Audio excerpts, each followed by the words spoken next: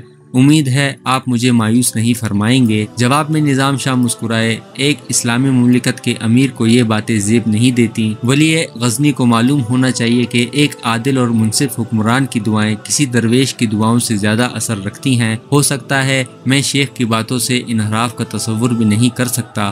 امیر سبکتگین بہت زیادہ بے قرار نظر آ رہا تھا۔ کسی عادل اور منصف فرما روا کی دعاؤں میں یقیناً تاثیر ہوگی، مگر میں تو آپ کی دعاؤں کا محتاج ہوں۔ امیر غزنی کی یہ عقیدت اور نیاز مندی دیکھ کر نظام شاہ کے چہرے پر ایک عجیب سا رنگ ابھر آیا۔ امیر، اللہ تمہیں تمہارے اس حسن زنی کا اجر دے کہ ایک فقیر اور ایک بے سر و سامان کا اتنا خیال کرتے ہو۔ تم تو میرے پیر و مرشد کی دعاؤں کے زیر اثر ہو، پھر میری دعاؤں کی کیا حیثیت ہے؟ امیر سبکتگین نظام شاہ کے سامنے دو زانوں بیٹھا تھا۔ مضطرب ہو کر اس نے نظام شاہ کے ہاتھوں پر اپنے ہاتھ رکھ دیے۔ شیخ، میں اپنے دور غلامی میں سید امیر علی شاہ کو صرف ایک دفعہ دیکھ پایا تھا، مگر عہد آزادی میں ان کی نشانی کو بار بار دیکھتا ہوں۔ آپ سید ہی کا ایک حوالہ ہیں اور میں سمجھتا ہوں کہ اس وقت سید ہی میرے رہبر ہیں۔ پیر و مرشد کا ذکر سن کر نظام شاہ کے جسم پر لرزہ طاری ہو گیا تھا۔ پھر کچھ دیر بعد جب حالت سنبھلی تو کامتے ہوئے لہجے میں کہنے لگے، ہرگز نہیں امیر، ہرگز نہیں۔ کہاں وہ سید اعلیٰ نسب اور کہاں یہ حقیر ترین نظام شاہ؟ خاک کو زمین سے کیا نسبت؟ پھر سید ہی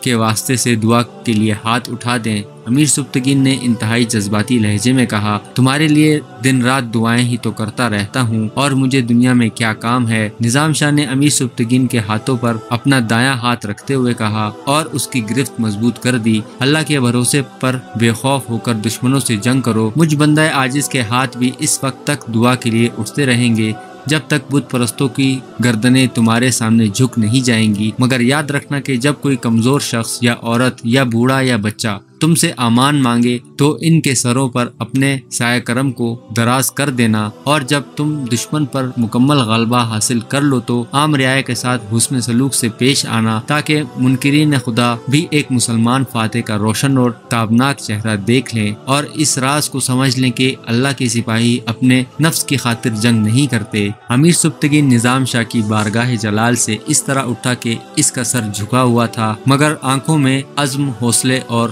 جوش کا ایک سمندر جھوم رہا تھا۔ دوسرے دن غزنی کے لشکر کو محاذ جنگ کی طرف روانہ ہونا تھا، مگر روانگی سے پہلے ولی عہد محمود نظام شاہ سے ملاقات کرنے کے لیے مسجد پہنچا۔ نظام شاہ نے اس بار بھی بڑے والہانہ انداز میں کھڑے ہو کر محمود کا استقبال کیا۔ بعض اراکین حکومت جو محمود کے ہمراہ تھے انہوں نے اس منظر کو بڑی حیرت سے دیکھا اور یہ بات صاف طور پر محسوس کر لی کہ نظام شاہ امیر سبکتگین کے احترام میں کبھی کھڑے نہیں ہوتے، مگر محمود کو دیکھ کر نہ صرف نظام شاہ کے چہرے کا رنگ بدل جاتا ہے بلکہ وہ اپنی جگہ بھی چھوڑ دیتے ہیں۔ اس بار بھی نظام شاہ نے یہی کیا تھا، پہلے محمود کو گلے لگایا اور پھر کئی بار اس کی پیشانی کو بوسے دیے۔ شیخ، آپ کا یہ غلام کچھ دیر بعد اپنی زندگی کے پہلے مارکے میں شرکت کرنے کے لیے ایک طویل اور دشوار سفر پر روانہ ہو جائے گا۔ آپ ہم سب کے حق میں دعا فرمائیں کہ اللہ اپنے نام لیواؤں کی مشکلات آسان کر دیتا ہے۔ محمود کا لہجہ مجاہدانہ تھا مگر گردن جھکی ہوئی تھی۔ غلام نہیں میرا بت شکن، نظام شاہ نے اپنے مخصوص دل نواز تبسم کے ساتھ کہا۔ تم ایک سفر کی بات کرتے ہو،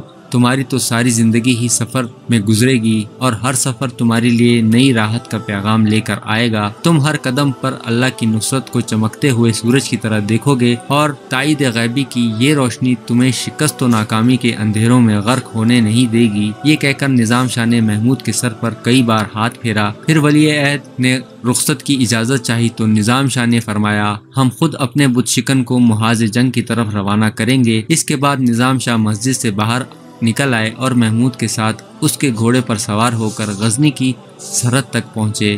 غزنی کے تمام امراء اور اثر باشندے اپنے مجاہدین کو رخصت کرنے کے لیے جمع ہوئے تھے۔ سبکتگین کو ولی عہد سلطنت کا انتظار تھا۔ پھر جب محمود کا گھوڑا اس طرح نمودار ہوا کہ نظام شاہ بھی اس پر سوار تھے تو سبکتگین شدید حیرت میں ڈوب گیا۔ نظام شاہ گھوڑے سے نیچے اترے۔ محمود بھی احتراماً زمین پر آنا چاہتا تھا مگر نظام شاہ نے بآواز بلند کہا تم گھوڑے کی پشت پر بیٹھے رہو کہ ایک مجاہد کا یہی مقام ہے۔ تمام لوگ حیرت زدہ تھے۔ پھر دیکھنے والوں نے ایک اور حیرت انگیز منظر دیکھا۔ نظام شاہ نے محمود کے گھوڑے کی لگام پکڑی اور کچھ دور تک آگے بڑھتے رہے۔ محمود بہت زیادہ پریشان نظر آ رہا تھا اور سبکتگین فطر حیرت سے دم بخود ہو کر رہ گیا تھا۔ کسی میں تاب گوئی نہ تھی کہ نظام شاہ کے سامنے زبان کھولتا۔ تمام شاہ سوار اپنے اپنے گھوڑوں سے نیچے اتر آئے تھے۔ بس ایک محمود تھا جو نظام شاہ کے حکم کے زیر اثر گھوڑے پر سوار تھا مگر اس طرح کہ وہ بار بار پہلو بدل رہا تھا۔ کچھ دور چل کر نظام شاہ رک گئے، پھر بآواز بلند دعا فرمائی اے بے پناہ رحمت والے اپنی راہ کے ان ناتوانا مسافروں کو استقامت بخش دے کہ تیرے کرم کے بغیر یہ خاک سے بھی زیادہ حقیر ہیں۔ پھر سبکتگین سے مخاطب ہو کر کہا امیر اللہ کا نام لو اور آگے بڑھو۔ نظام شاہ اس وقت تک مجاہدین کی قطاروں کو کھڑے دیکھتے رہے جب تک ایک ایک سپاہی نظروں سے اوجھل نہیں ہو گیا۔ امیر سبکتگین کا لشکر برق رفتاری کے ساتھ آگے بڑھ رہا تھا۔ وہ سپہ سالار بلرام سنگھ کے اس منصوبے کو ناکام بنا دینا چاہتے تھے کہ راجہ جے پال کی فوج اپنی مملکت کی حدود سے نکل کر غزنی کے قریب و جوار میں داخل ہو جائے۔ بالآخر بلرام سنگھ کی جنگی حکمت عملی ناکام ہو گئی اور امیر سبکتگین کا لشکر ملتان کے قریب پہنچ گیا۔